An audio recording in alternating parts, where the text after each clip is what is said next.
Justice صاحب کی سربراہی میں 6 رکنی لارجر بینچ نے کیس کی سماعت شروع کی، جس میں چودھری اعتزاز احسن کی جانب سے میں ان کے وکیل کی حیثیت سے اور دیگر پٹیشنز بھی تھیں، جس میں ہم نے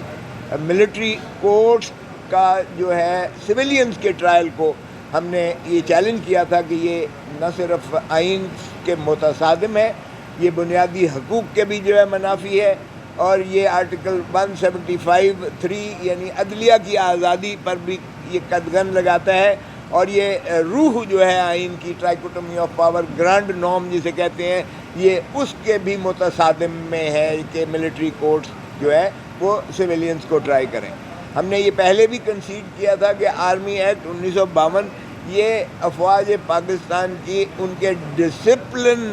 اور ان کی بیٹر پرفارمنس، بہتر کارکردگی اور ان کے جو ہے ضوابط اپنے لیے انہوں نے ایک ضابطہ بنایا، جس میں بالکل ہمیں نہ کوئی اعتراض ہے اور نہ ہم اس میں کوئی بات کر رہے ہیں۔ فوجی جتنے جو ہیں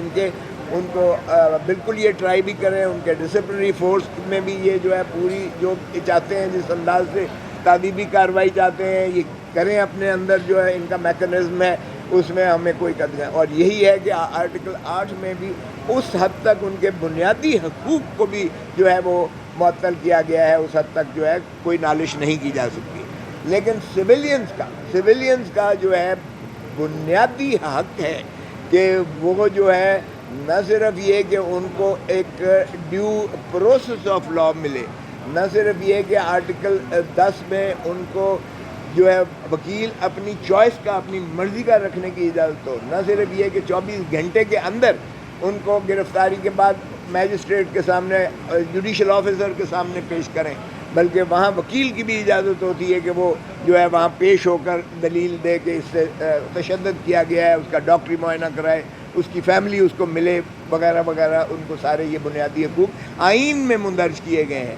اور اس کے بعد جب شروع ہوتا ہے پروسیس، تو پھر جو ہے آپ دیکھیں کہ 154 ضابطہ فوجداری میں FIR درج ہوتی ہے۔ FIR کے بعد پھر جو ہے یہ ان کے 161 کے بیانات پولیس لیتی ہے، اور وہاں بھی اس کو ایکسیس ہوتی ہے کہ وہ جو ہے اپنے وکیل اور اپنی فیملی کو مل سکے۔ پھر ہر دفعہ جوڈیشل ریمانڈ یا فزیکل ریمانڈ کے لیے کورٹ کے سامنے پیش کیا جاتا ہے، اور اس کی استدعا سنی جاتی ہے، اس کا استدلال سنا جاتا ہے، اور اگر وہ سمجھے کہ جو ہے کوئی اس کے خلاف شواہد نہیں ہے، تو سیکشن 63 ضابطہ فوجداری میں اس کو عدالت ڈسچارج کر سکتی ہے، میجسٹریٹ ڈسچارج کر سکتا ہے، جس کے سامنے اس کو ریمانڈ کے لیے لے جایا جائے۔ تو یہ تمام ان کے ہیں، اور اگر وہ ریمانڈ دیتا بھی ہے تو اس کی نگرانی جو ہے سیشن جج کے پاس ہوتی ہے 435 میں، اور پھر اگر وہ ہوتا ہے تو ہائی کورٹ میں آتا ہے، اور وہ تمام اسے جو ہے سہولتیں میسر آتی ہیں، وکیل کی بھی اور خاندان اور فیملی کی بھی، اور اسے پتہ ہوتا ہے کہ میرے اوپر الزام کیا ہے اور میرے خلاف شواہد کیا ہیں۔ اب آج اٹارنی جنرل صاحب نے جو ہے پڑھ کے سنایا کہ جی یہ انہوں نے چونکہ کل کی سماعت میں جج صاحبان نے کہا تھا کہ بتائیے کہ کیسے آپ ڈیو پروسیس آف لا اس کی تکمیل ہوتی ہے، تو آج انہوں نے سارا جو ہے پڑھ کے سنایا، اپنی استدلال دی کہ کس طرح سے یہ شروعات کس طرح سے ہوتی ہیں۔ ایک ان کی جو ہے ایک رپورٹ بنتی ہے، انفارمیشن رپورٹ ایک کمانڈ میں بنتی ہے۔ اس کمانڈ میں جب انفارمیشن وہ GHQ کو بھیجی جاتی ہے، GHQ میں اس رپورٹ کی بنیاد پر جو ہے یہ کہا جاتا ہے کہ اس کو جو ہے آپ انکوائری کے لیے کریں۔ پھر ایک انکوائری کورٹ یا انکوائری ان کی کمیٹی بنتی ہے، وہ بھی فوجیوں پر ہوتی ہے۔ پھر اس کا جو ہے وہ گرفتاری کا جو ہے سیکشن دیا ہوا ہے، اس کو گرفتار کیا جاتا ہے، اور پھر گرفتار کر کے کہاں رکھا جاتا ہے یہ کسی کو نہیں پتہ ہے۔ آج اگرچہ اٹارنی جنرل صاحب نے کہا کہ جی ان کو جیل ویل میں ہم نے کوئی نہیں رکھا ہوا، کہاں رکھا ہے، کیسے رکھا ہے، گول مول جواب دیا کہ ہم نے اپنا جو فوجی بیرکس ہیں ان میں رکھا ہوا ہے، لیکن اس کا جواب انہوں نے نہیں دیا تسلی بخش۔ میں نے جو عرض کی کہ جی اتنا پیتھیٹک اسٹیٹ آف افیئرز ہے کہ ایک میجسٹریٹ کے پاس یہ اقبال جرم کروانے لے کر گئے ایک ملزم کو، میجسٹریٹ نے کہا الامان اس کی حالت تو دیکھو، وہ تو کھڑا نہیں ہو سکتا، وہ تو نڈھال ہے، میں کیوں کر اور کیسے اس کا بیان جو ہے اقبالی بیان جو ہے 164 کا لکھوں. اس نے انکار کر دیا. یہ بات میں نے سپریم کورٹ کو بتائی. اٹارنی جنرل آئیں بائیں شائی مارتے رہے. اور اسی طرح پھر میں نے کہا کہ جی ابھی بھی انہوں نے 102 اشخاص کی جو آپ کے سامنے بھی کی تھی فہرست تک نہیں دی ہے. یہ اتنا. اور چیف صاحب نے کہا بھائی اتنی سیکریٹو کون سی بات ہے, اتنی آپ کیوں اس کو اخفا رکھے ہوئے ہیں. جو 102 بندے جو آپ کہتے ہیں کہ آپ کی تحویل میں آپ نے انہیں گرفتار کیا ہے, تو پھر ان کا نام دینے میں, اس کی فہرست دینے میں, تاکہ تشفی تو ہو جائے ان کے جو